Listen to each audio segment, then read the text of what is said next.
రెడ్డి మీడియాతో మాట్లాడుతున్నారు. లైవ్ లో చూద్దాం. నల్గొండ నుంచి గెలిచిన సుఖేందర్ రెడ్డి గారిని, టీడీపీ నుంచి గెలిచిన మల్లారెడ్డి గారిని, వైఎస్ఆర్సీపీ గెలిచిన పొంగులేటి శ్రీనివాసరెడ్డి గారిని తన పార్టీలో చేర్చుకొని ఇల్లీగల్ గా బీజేపీ దత్తాత్రేయ గారు, ఎంఐఎం ఓవైసీ గారు వారికి మిత్రపక్షంగా ఉంటూ 16 మంది ఎంపీలున్న తెలంగాణ రాష్ట్రానికి కేంద్ర ప్రభుత్వం నుంచి ఏమీ సాధించని కేసీఆర్ గారు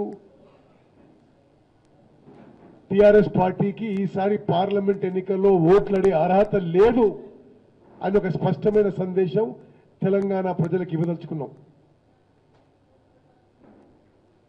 అదేవిధంగా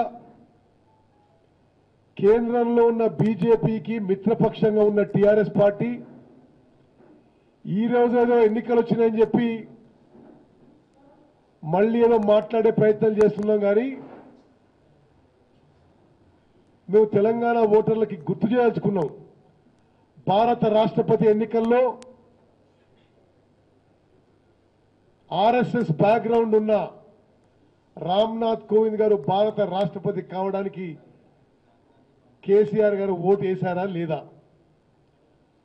భారత ఉపరాష్ట్రపతి ఎన్నికల్లో డిమానిటైజేషన్లో, జీఎస్టీలో,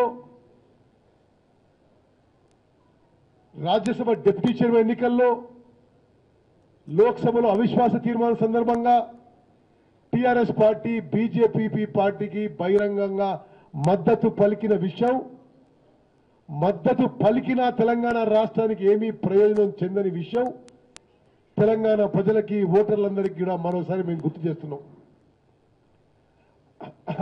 అదేవిధంగా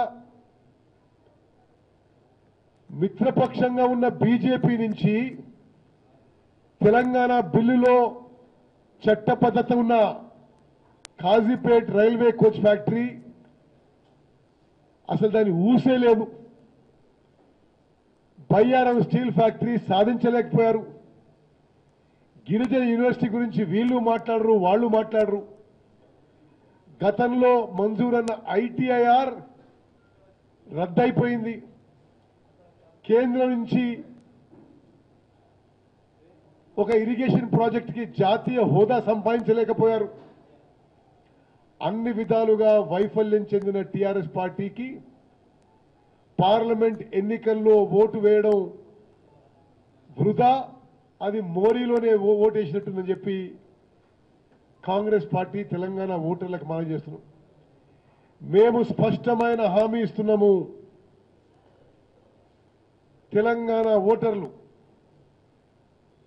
కాంగ్రెస్ పార్టీకి తెలంగాణ రాష్ట్రంలో అధిక స్థానాలు, ఎంపీ స్థానాలు ఇస్తే ఖచ్చితంగా ఒక భారీ ఇరిగేషన్ ప్రాజెక్టుకి జాతీయ హోదా తీసుకొస్తాము. తెలంగాణ బిల్లులోని రైల్ కోచ్ ఫ్యాక్టరీ కట్టిస్తాము. బయ్యారం స్టీల్ ఫ్యాక్టరీ నిర్మింప చేయిస్తాము. ఐటీఐఆర్ పునరుద్ధరించి కేసీఆర్ మాటల్లోనే మొదటి సంవత్సరం గవర్నర్ అడ్రస్ లో చెప్పినట్టుగా 2.5 లక్షల కోట్ల పెట్టుబడులు తీసుకొచ్చి సుమారు 50 లక్షల యువతకు డైరెక్ట్, ఇండైరెక్ట్ ఎంప్లాయ్మెంట్ క్రియేట్ చేస్తామని చెప్పి స్పష్టమైన హామీ ఇస్తున్నాము. నేను ఐటీఐఆర్ లో పెట్టుబడి కానీ ఈ ఉద్యోగ అవకాశాల ఫిగర్స్ అయితే మనవి చేస్తున్నాను, అది కేసీఆర్ గారు ముఖ్యమంత్రి అయిన తర్వాత గవర్నర్ అడ్రస్ లో ఉన్న అంకెలు మాత్రమే నేను ప్రస్తావిస్తున్నాను. స్పష్టమైన హామీ తెలంగాణ ఓటర్లకు ఇస్తున్నాం. ఈ దేశానికి రాహుల్ గాంధీ గారు ప్రధానమంత్రి కాబోతున్నారు.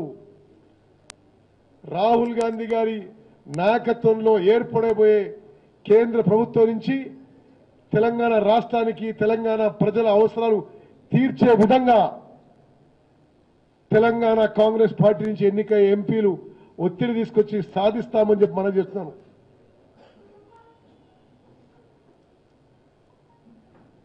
9th షెడ్యూల్లో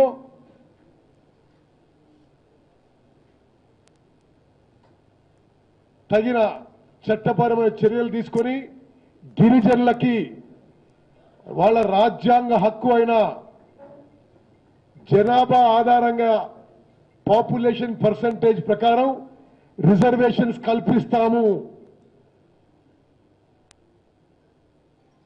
ఈ స్పష్టమైన హామీలతో మేము తెలంగాణ ఓటర్లని కాంగ్రెస్ పార్టీకి పార్లమెంట్ ఎన్నికల్లో ఓటు వేయాల్సిందిగా విజ్ఞప్తి చేస్తున్నాము. 5 ఏళ్ల పాటు ముఖ్యమంత్రిగా కేసీఆర్ గా టీఆర్ఎస్ పార్టీగా 16 ఎంపీలు మద్దతున్నా తెలంగాణ ఓటర్లకు ఏమీ సాధించలేదు. ఇప్పుడు ఏదో పెద్ద పెద్ద మాటలు మాట్లాడుతున్నారు. ఎన్నికలు వచ్చినప్పుడు మళ్ళీ తెలంగాణ ఓటర్లని మాయ మాటలు చెప్పి కూర్చేయండి అమ్మా నారాయణ కొనుక్కోపోయండి.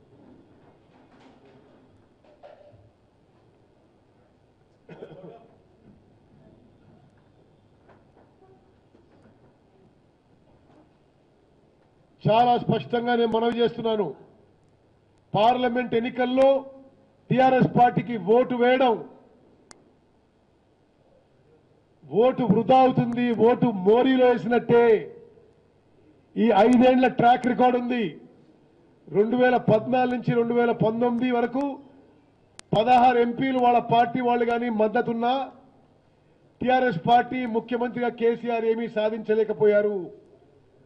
మతతత్వ బీజేపీ పార్టీకి, అధికారంలో బీజేపీ పార్టీకి ఏనాడు కూడా ఏ విషయంలో కూడా నిలదీసినట్టు ఎక్కడా లేదు.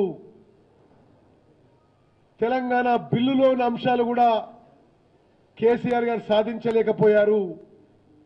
తెలంగాణ ఓటర్లకి తెలంగాణ కాంగ్రెస్ పార్టీగా స్పష్టమైన హామీ ఇస్తున్నాము. రాబోయే కేంద్ర ప్రభుత్వంలో రాహుల్ గాంధీ గారి ప్రధానమంత్రి కాబోతున్నారు. రాబోయే కేంద్ర ప్రభుత్వంలో తెలంగాణలో అత్యధిక స్థానాల్లో కాంగ్రెస్ ఎంపీలను గెలిపియండి. ఒక భారీ ఇరిగేషన్ ప్రాజెక్టుకి జాతీయ హోదా తీసుకొస్తాం. కాజీపేట్ రైల్ కోచ్ ఫ్యాక్టరీ కట్టిస్తాం. బయ్యారం స్టీల్ ఫ్యాక్టరీ నిర్మాణం చేసే విధంగా ఒత్తిడి తీసుకొస్తాం. ఐటీఐఆర్ పునరుద్ధరించి తెలంగాణ యువతకి ఉద్యోగ అవకాశాలు కల్పిస్తాం. గిరిజన విశ్వవిద్యాలయం తప్పనిసరిగా మంజూరు చేయించి పూర్తి చేయిస్తాము. ఈ స్పష్టమైన హామీలు తెలంగాణ ఓటర్లకి మరి మీ ద్వారా తెలియచేయాల్సిన అవసరం ఉందని చెప్పి మీ ద్వారా మరి ఈ ప్రెస్ మీట్ పెడుతున్న విషయం నేను మనవి చేస్తున్నాను. నల్గొండ, భువనగిరి పార్లమెంట్ స్థానాలు భారీ మెజార్టీతో గెలుపొందుతాం. అదేవిధంగా 17 స్థానాల్లో తెలంగాణ రాష్ట్రంలో మెజారిటీ స్థానాలు కాంగ్రెస్ పార్టీ ఎంపీ స్థానాలు గెలవబోతున్న విషయం కూడా మీ అందరికీ సవినయంగా మనవి చేస్తున్నాను.